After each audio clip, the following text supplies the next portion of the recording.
關小姐你好啊，係係啊，請問你隻手之前有啲咩問題啊？之前咧，其實咧係有濕疹啦，同埋有主婦手嘅。係啊其實我之前都好嚴重嘅，其實係幾多年啊？其實我之前有濕疹都已經有10幾年㗎啦。哦，但係今次咧，其實咧係我覺得自己係好難好返，甚至乎覺得都唔知用咩方法，因為我之前都睇過唔少醫生啦。即係中西醫都睇過。係啊，西醫都睇過，都係覺得唔知點樣可以做得好，同埋咧係直頭冇晒方法啦。即係類固醇有查過啦。係啊，停完又復發啦。係啊，直頭係揾唔到方法。跟住食中藥咧，之前睇中醫食中藥㗎嘛都有。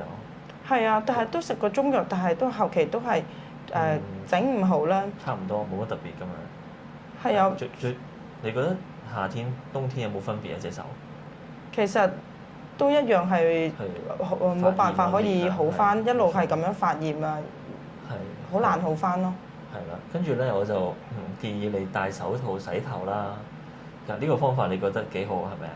非常之好啊！因為我之前睇醫生，冇一個醫生無論西醫定係中醫咧，冇一個方法咁樣建議過我㗎。咁我咧初期用咗呢個方法之後咧，我亦都冇諗過原來可以咁快就可以咁大分別。我係睇咗咁多年醫生係，我覺得咧係阿李醫生咧係睇症咧係非常之準嘅，因為我都好想好多人受惠可以做到呢一樣嘢，即係好快脆。第2個星期已經唔同咗。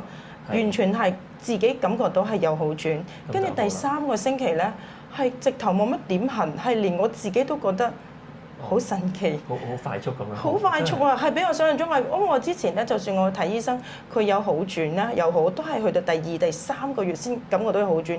今次係第2個月，唔係第2個星期，我已經感覺到唔同咗。第3個星期連痕都少咗。係，同埋都要你堅持到咧，戴手套沖涼，因為沖涼洗頭戴手套咧，唔係個個堅持到㗎，係啦。你睇下另外一邊就有少少巢皮啦，即係個關節位有少少大橡皮咁樣咯，呢度。係啊，但係比起之前一開始咧，第1個星期嚟睇咧，已經係差好遠㗎啦。我自己都感覺咗好咗好多。係，我都見到你啲手指冇咁紅腫啦。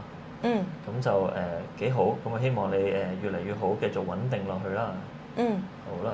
好多謝你接受訪問啊！好，唔該晒。好，唔使。